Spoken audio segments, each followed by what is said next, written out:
2013 में इंडिया ने कुछ ऐसा कर दिखाया जो अमेरिका और रशिया जैसे स्पेस सुपर पावर्स के मल्टीपल ट्राइज के बावजूद भी पॉसिबल नहीं हो पाया था।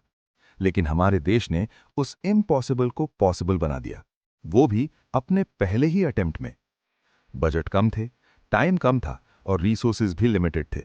और दुनिया की सबसे पावरफुल कंट्रीज जहां बार बार फेल हो रही थीं, वहीं इंडिया ने डिसाइड किया कि अब हम मार्स को सिर्फ देखेंगे नहीं, बल्कि वहां अपना तिरंगा लगाएंगे।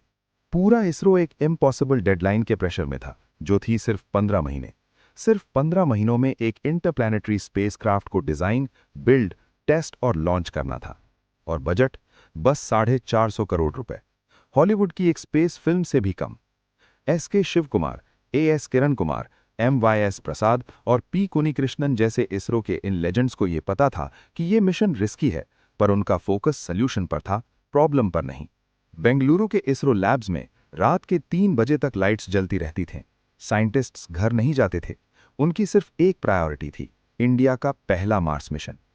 उन साइंटिस्ट्स के लिए सब कुछ स्टेक पर था। मिशन आसान नहीं था। मार्स पर पहुंचना, वो भी पहली बार, वो भी एक ऐसे रॉकेट के साथ जो इस मिशन के लिए बना ही नहीं था। PSLV रॉकेट रिलायबल तो था, लेकिन उसकी लिमिट थी। वो हैवी स्पेसक्राफ्ट को डायरेक्ट मार्स नहीं भेज सकता था। अगर कोई और कंट्री होती तो नया रॉकेट बना लेती, बट इसरो के पास ना टाइम था ना बजट। इसलिए साइंटिस्ट्स ने रॉकेट बदलने की जगह पाथ ही बदल दिया। और फिर जन्म हुआ एक ऐसे आइडिया का जिसे दुनिया ने मास्टरमाइंड इंजीनियरिंग का नाम दिया। स्पेसक्राफ्ट को अर्थ के अराउंड सर्कल्स में घुमाया गया। हर सर्कल में इंजन थोड़ा थोड़ा बर्न होता था, जिससे स्पेसक्राफ्ट की स्पीड और ऑर्बिट दोनों बढ़ते गए। ये एग्जैक्टली उस खेलते हुए बच्चे जैसा था जो झूले को पहले धीरे धक्का देता है, फिर धीरे धीरे स्पीड बढ़ाता है और एक पॉइंट पर वो एकदम हाईएस्ट स्पीड पर पहुंच जाता है। 22 दिनों के अंदर मंगलयान अर्थ की ग्रेविटी से बाहर निकलने के लिए परफेक्ट स्पीड अचीव कर चुका था और 1 दिसंबर 2013 को वो ऑफिशियली डीप स्पेस की तरफ निकल गया था।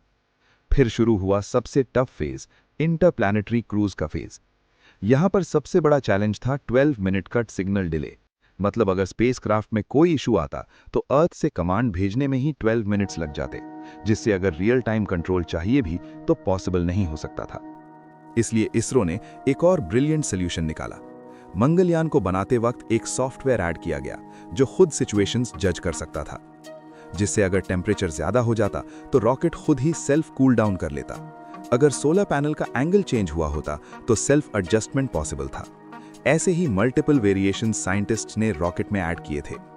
ये स्पेसक्राफ्ट एक तरह का सेल्फ मैनेज्ड रोबोट बन चुका था। इस पूरे फेज में हर पैरामीटर की स्टेबिलिटी क्रिटिकल थी। Fuel usage, thermal load, radiation, orientation, सब मिलीमीटर, मिलीसेकंड और मिली न्यूटन लेवल पर कंट्रोल हो रहा था।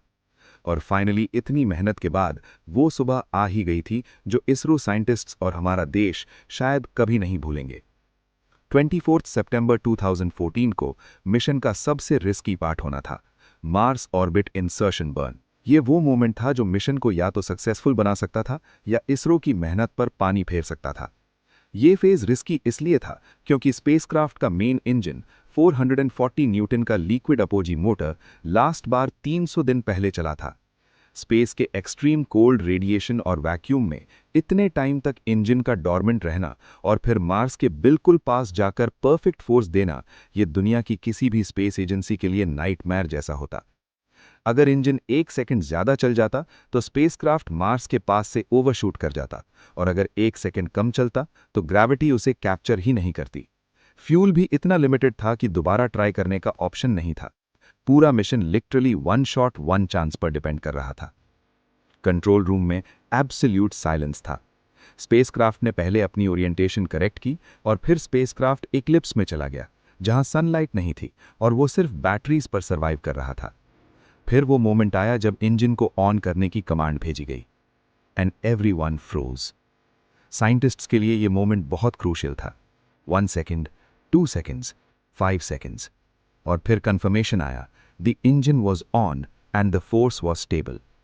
मार्स के इतने एक्सट्रीम एनवायरनमेंट में 300 दिन बाद भी इंजन का परफेक्ट फायर हो जाना लिटरली एक मिरेकल जैसा था। बर्न को पूरे 23 मिनट्स तक एग्जैक्ट फोर्स मेंटेन करना था। हर सेकंड स्पेसक्राफ्ट अपनी लाइव अपडेट्स बेंगलुरु को भेज रहा था। सबके चेहरे पर स्ट्रेस, आंखों में फटीग और दिल में एक ही प्रेयर थी, प्लीज होल्ड। Please hold. और 2:11:46 UTC पर बर्न कंप्लीट हो गया और इंजन ऑफ हो गया। लेकिन सक्सेस अभी डिसाइड नहीं हुई थी, क्योंकि अब मार्स ग्रेविटी और स्पेसक्राफ्ट की वेलोसिटी मिलकर ये बताने वाले थे कि ऑर्बिट कैप्चर हुआ या नहीं। अगले 18 सेकंड्स तक स्क्रीन बिल्कुल ब्लैंक थी। ये 18 सेकंड्स पूरे इसरो के करियर के सबसे लंबे 18 सेकंड्स थे। और फिर अ सडन ग्रीन ब्लिंक होती है। Spacecraft is in Mars orbit. किसी को यकीन ही नहीं हो रहा था कि ये सच में हो गया। This is MOM, we are in Mars orbit. पूरा कंट्रोल रूम खड़ा हो गया। कुछ हंस रहे थे, कुछ आंखों में पानी लेकर स्क्रीन देख रहे थे और कुछ लोग सिर्फ डिसबिलीफ में फ्रोजन थे। इंडिया ने एक इम्पॉसिबल मोमेंट को हिस्ट्री बना दिया। इंडिया वो पहली कंट्री बनी जो मार्स तक पहुंची, और वो भी अपने फर्स्ट अटेम्प्ट में। ये सिर्फ साइंटिफिक विक्ट्री नहीं थी, ये सालों की मेहनत, रातों की नींद और एक देश की साइलेंट एम्बिशन का रिजल्ट था। मार्स की photos, atmosphere data, methane analysis, ये सब इस लाइट वेट स्पेसक्राफ्ट ने रिकॉर्ड क्लैरिटी के साथ भेजा। मंगलयान सिर्फ एक मिशन नहीं था, ये प्रूफ था कि इंडिया लिमिटेशंस के साथ भी वर्ल्ड क्लास इंजीनियरिंग कर सकता था। और ये प्रूफ था कि अगर अप्रोच स्मार्ट हो तो बजट मैटर नहीं करता, बस ब्रेन और टीम वर्क काम करता है। मीथेन सेंसर ने मार्स के एटमॉस्फेयर को स्कैन किया, MENC ने एक्सोस्फेयर का प्रेशर मैप किया और MCC ने डीमॉस के फार साइड की हिस्ट्री मेकिंग इमेजेस ली। इंडिया का मंगलयान इतना आइकॉनिक बना कि 2000 रुपी नोट पर उसकी इलस्ट्रेशन प्रिंट कर दी गई। नेशनल ज्योग्राफिक ने अपनी कवर स्टोरी में MOM की इमेज रखी। चाइना ने इसे प्राइड ऑफ एशिया कहा और दुनिया भर की स्पेस एजेंसीज इसे the greatest example of low cost innovation के नाम से स्टडी करने लगी। और सबसे एक्साइटिंग बात क्या है, इसरो का मिशन अभी खत्म नहीं हुआ है। मंगलयान 2 आ रहा है 2027 में। इसमें एरो ब्रेकिंग होगा, ज्यादा हैवी साइंटिफिक इंस्ट्रूमेंट्स होंगे और मार्स के क्लोजर ऑर्बिट से इंडिया और भी डीप सीक्रेट्स एक्सप्लोर करेगा। मिशन मंगल हमें एक ही लेसन देता है, लिमिटेशंस चाहे जितनी भी हों, अगर विजन बड़ा हो तो मार्स भी दूर नहीं। वी होप कि आपको ये वीडियो इन्फॉर्मेटिव लगी होगी। ऐसे ही और वीडियोस देखना चाहते हो तो लाइक, शेयर और सब्सक्राइब जरूर करो। और हाँ, कमेंट्स में बताओ कि नेक्स्ट कौन सा टॉपिक या मिशन देखना चाहोगे, हम वो भी लेकर आएंगे। Thank you for watching.